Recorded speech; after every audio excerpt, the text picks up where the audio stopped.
एक गांव में जसवंत नाम का एक नौजवान रहता था। जसवंत बहुत ही गरीब था। उसका कोई परिवार नहीं था। वो अनाथ था। उसके पास संपत्ति के नाम पर केवल एक घर और एक गाय थी। जसवंत के पास खेतीबाड़ी करने के लिए कोई जमीन नहीं थी। इसीलिए वो अपना गुजारा जंगल से लकड़ियां काटकर उन्हें बाजार में बेचकर करता था। इसी तरह से उसका गुजारा चल रहा था। लेकिन इतनी गरीबी होने के बावजूद भी जसवंत को परमात्मा से कोई शिकायत नहीं थी। जसवंत रोज सुबह जल्दी उठता और ओम नमः शिवाय का जाप करता। फिर उसके बाद वो अपने बाकी काम शुरू करता। जसवंत महादेव को बहुत मानता था। गरीब होने के बावजूद भी वो लोगों की मदद जरूर करता और जितना हो सकता उनकी सेवा भी करता। जसवंत रोज सुबह उठकर जंगल में लकड़ियां काटने के लिए चला जाता और जो भी पैसे उसे लकड़ियों के काटने से मिलते उससे वो अपने घर का राशन ले आता। एक दिन जसवंत लकड़ियां काटने गया। उस दिन उसका काम जल्दी खत्म हो गया। वो लकड़ियों को बेचने के लिए बाजार की तरफ चल दिया। लेकिन उस दिन गर्मी बहुत ज्यादा थी। इसीलिए जसवंत का गला प्यास के कारण सूख गया। उसने आसपास देखा लेकिन उसे कोई नदी या तालाब नहीं दिखाई दिया जहां वो अपनी प्यास बुझा सके। थोड़ी दूर चलने के बाद जसवंत को एक झोपड़ी नजर आई। वो झोपड़ी को देखकर बहुत हैरान हुआ। वो सोचने लगा, इतने भयानक और घने जंगल में यह झोपड़ी किसकी है। फिर जसवंत ने सोचा कि शायद मुझे यहां से पीने के लिए पानी मिल जाए। ये सोचकर जसवंत झोपड़ी के पास गया। झोपड़ी के पास पहुंचकर जसवंत ने आवाज लगाई। जसवंत की आवाज सुनकर एक लड़की झोपड़ी से बाहर आई। उसने जसवंत से पूछा, आप कौन हो और मुझे आवाज क्यों लगा रहे हो। जसवंत ने उससे कहा, मैं एक लकड़हारा हूं और मैं इस जंगल से लकड़ियां काट कर जा रहा था, लेकिन मुझे बहुत तेज प्यास लगी है। मुझे आपकी झोपड़ी नजर आई और मैंने सोचा शायद मुझे पीने को पानी मिल जाए। लड़की ने उससे कहा, आप रुको, मैं अभी आपके लिए पानी लेकर आती हूं। यह कहकर वो लड़की अंदर गई और जसवंत के लिए पानी लेकर बाहर आई। जसवंत ने पानी पिया जिससे उसकी प्यास बुझ गई। फिर उसने लड़की से पूछा, आप कौन हो और इस खतरनाक जंगल में क्यों रहती हो। लड़की ने कहा, मेरा नाम कविता है। मैं इस जंगल में अकेली रहती हूँ। पहले मेरे साथ मेरे दादाजी भी रहते थे, लेकिन कुछ दिनों पहले उनकी मृत्यु हो गई। जसवंत ने उसकी बात सुनकर कहा, और तुम्हारे माता पिता कहाँ हैं? कविता ने कहा, जब मैं छोटी थी तभी मेरे माता पिता की मृत्यु हो गई थी। तब से मैं अपने दादाजी के साथ ही रहती थी, मगर अब वो भी मुझे छोड़ गए। जसवंत ने उसकी बात सुनकर कहा, तुम्हें अकेले इस जंगल में डर नहीं लगता? कविता ने कहा, नहीं, मुझे डर नहीं लगता। मुझे अब इस जंगल की आदत हो गई है।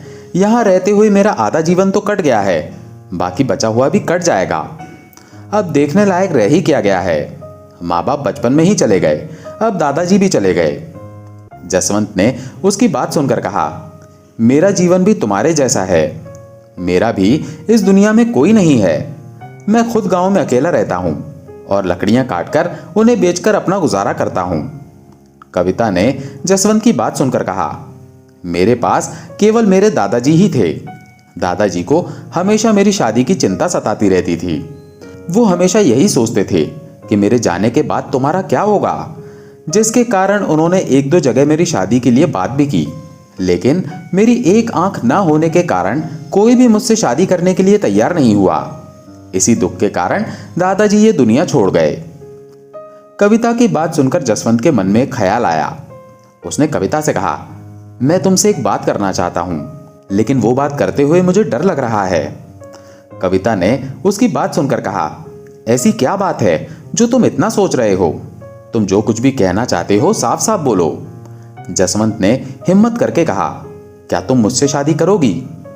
कविता ने एकदम चौंक कर पूछा, ये तुम क्या कह रहे हो? तब जसवंत बोला, तुम मुझे मना भी कर सकती हो। मैं सोच रहा था कि मेरा भी इस दुनिया में कोई नहीं है और तुम्हारा भी कोई नहीं है। हम दोनों ही इस दुनिया में अकेले हैं। परमात्मा के सिवाय हम दोनों का कोई नहीं है।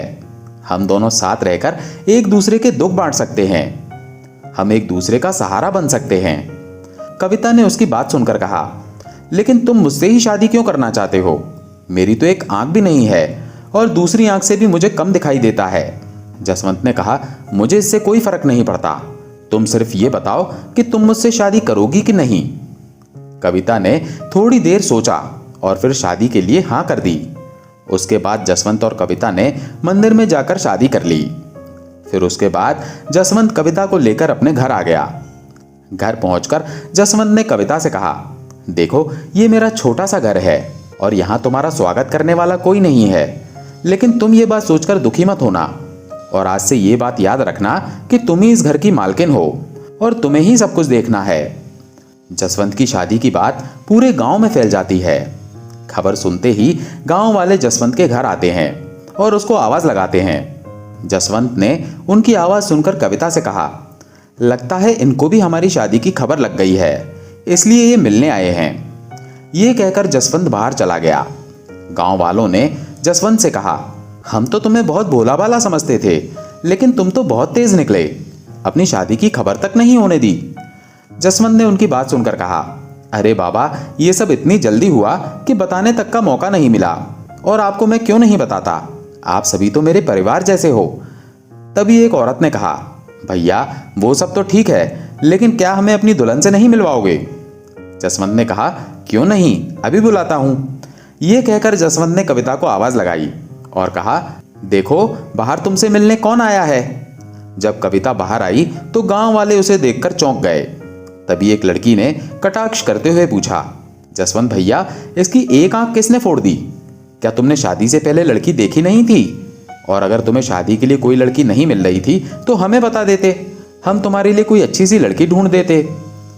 कविता को चुप देखकर एक औरत बोली, मुझे तो ये अंधी के साथ साथ बहरी भी लगती है।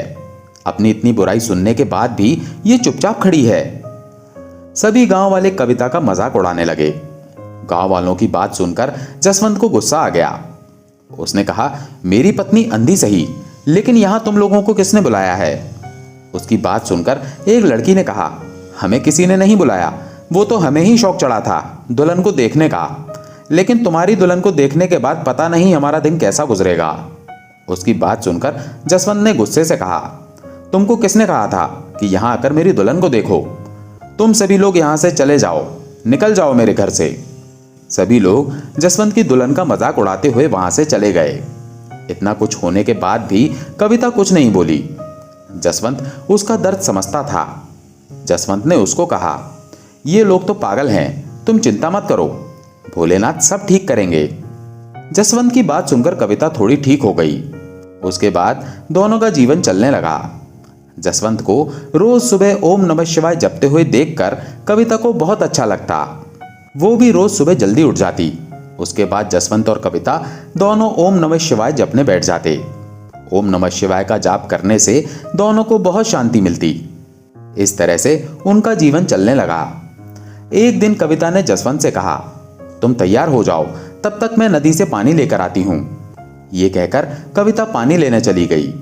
जब वो नदी पर पानी लेने पहुंची तो नदी पर गांव की कुछ औरतें खड़ी हुई थी, जो कविता को देखकर उसका मजाक उड़ाने लगी और कहने लगी, आज इसको ऐसा सबक सिखाएंगे कि अगली बार ये पानी लेने के बारे में सोचेगी भी नहीं। फिर सभी औरतें आपस में मिलकर उसके अंधेपन का मजाक उड़ाने लगीं। लेकिन कविता ने उनकी बातों का कोई जवाब नहीं दिया और चुपचाप खड़ी उनकी बातें सुनती रही। फिर जब बहुत देर हो गई तो उन औरतों ने कविता को पानी तक भरने नहीं दिया। कविता चुपचाप घर वापस चली गई। जब वो घर पहुंची तो जसवंत ने उसके खाली मटके को देखकर पूछा, तुम तो पानी भरने गई थी, फिर तुम्हारा मटका बिल्कुल खाली क्यों है? तुम पानी भरकर क्यों नहीं लाई? कविता कुछ बोले बिना घर के अंदर चली गई। जसवंत भी उसके पीछे पीछे घर के अंदर आ गया। फिर उसने कविता से पूछा, क्या हुआ? तब कविता ने कहा, जब मैं नदी पर पानी भरने गई तो गांव की औरतों ने वहां भी मेरा मजाक उड़ाया। जसवंत को उसकी बात सुनकर गुस्सा आ गया। वो उनसे लड़ने के लिए जाने लगा, लेकिन कविता ने उसे जाने से रोक दिया। तब जसवंत ने कहा, मैंने तो तुमसे शादी इसलिए की थी कि तुम्हारा जीवन सुखी हो जाएगा, पर मुझे पता नहीं था कि गांव वाले इतने नीचे गिर जाएंगे जो किसी की मजबूरी ना समझते हुए उसका मजाक उड़ाएंगे। कविता ने उसकी बात सुनकर कहा, तुम क्यों परेशान होते हो? इसमें तुम्हारी क्या गलती है? गलती तो मेरे पिछले जन्म के कर्मों की है जो मुझे ये सब कुछ भोगना पड़ रहा है। जसवंत ने उसकी बात सुनकर कहा, तुम परेशान मत हो, भोलेनाथ सब ठीक करेंगे। उसके बाद जसवंत ने कुछ सोचा और फिर कविता से कहा, अब हम इस गांव में नहीं रहेंगे, हम इस गांव को छोड़ देंगे और शहर में जाकर रहेंगे। वहां मुझे कोई ना कोई काम तो मिल ही जाएगा। कविता ने उसकी बात सुनकर कहा, फिर यहां हमारे घर बार का क्या होगा और हमारी गाय का ख्याल कौन रखेगा? जसवंत ने कहा, तुम उसकी चिंता मत करो। पास वाले गांव में मेरा एक दोस्त है जो अपनी गाय को ले जाएगा। अब तुम ज्यादा मत सोचो, अपने पास जो थोड़ा बहुत सामान है उसको साथ ले लो, फिर हम यहां से चलते हैं। हम आज रात को ही यहां से चलेंगे। रात के समय जसवंत और कविता सिर पर पोटली रखकर गांव से बाहर जाने लगे। तभी अचानक से उन्हें सामने एक महात्मा जी बैठे हुए नजर आए। महात्मा के चेहरे पर बहुत तेज था। जसवंत और कविता ने उन्हें देखकर उनके चरणों में माथा टेका और उनके सामने हाथ जोड़कर बैठ गए। जसवंत ने पूछा, गुरुजी, आप कौन हैं और इस भयानक जंगल में क्या कर रहे हैं? महात्मा ने उनकी बात का कोई जवाब नहीं दिया और उनसे पूछा, तुम दोनों इतनी रात में कहां जा रहे हो? तब जसवंत ने महात्मा को सारी बात बताई। जसवंत की बात सुनकर महात्मा ने कहा, तुम अपने महादेव पर विश्वास रखो और एक दिन यहां मेरे पास रहो। महादेव सब ठीक करेंगे। जसवंत और कविता ने कुछ देर सोचा और फिर दोनों रुकने के लिए तैयार हो गए। जहां पर महात्मा बैठे हुए थे उनके पीछे ही महात्मा की झोपड़ी थी। महात्मा ने उन दोनों को वहां सोने के लिए कहा। तब जसवंत और कविता ने पूछा, लेकिन महात्मा जी, आप कहां सोओगे? महात्मा ने जवाब दिया, तुम मेरी चिंता मत करो, तुम अंदर जाकर सो जाओ और सुबह नित नेम करने के बाद मेरे पास आना। महात्मा का आदेश मानकर जसवंत और कविता अंदर सोने के लिए चले गए। सुबह 3 बजे जसवंत और कविता उठे और महादेव का नाम जपने लगे। अपना नितनेम पूरा करने के बाद दोनों महात्मा के पास बाहर आए। महात्मा बैठे उनका इंतजार कर रहे थे। दोनों ने महात्मा को प्रणाम किया। महात्मा ने कविता से कहा, बेटा, सामने जो नदी है तुम भोलेनाथ का नाम लेकर उसमें स्नान करके आओ। कविता महात्मा की बात मानकर नदी के पास चली गई और ओम नमः शिवाय जपती हुई नदी में उतर गई। जब उसने पानी में डुबकी लगाई और उसके बाद बाहर आई तो वो जोर जोर से जसवंत को आवाज देने लगी। जसवंत कविता की बात सुनकर दौड़कर उसके पास पहुंचा। कविता ने खुशी खुशी जसवंत से कहा, देखो, मेरी आंखों की रोशनी वापस आ गई है। जसवंत को उसकी बात पर विश्वास नहीं हुआ, लेकिन जब उसने ध्यान से देखा तो उसे विश्वास हो गया कि कविता ठीक कह रही है। लेकिन इस चमत्कार के बारे में जसवंत और कविता को कुछ समझ में नहीं आया।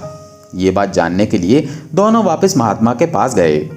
लेकिन जब दोनों वापस पहुंचे तो वहां पर ना तो वे महात्मा थे और ना ही झोपड़ी। दोनों ये देखकर चकरा गए, लेकिन दोनों नाम जपने वाले थे, इसीलिए वो समझ गए कि ये जो चमत्कार हुआ है वो सब महादेव का नाम जपने से हुआ है। जसवंत तो इस बात पर पहले ही बहुत विश्वास करता था, लेकिन अब कविता को भी महादेव के ऊपर पूरा विश्वास हो गया।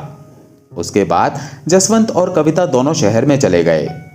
महादेव की कृपा से जसवंत को काम भी मिल गया।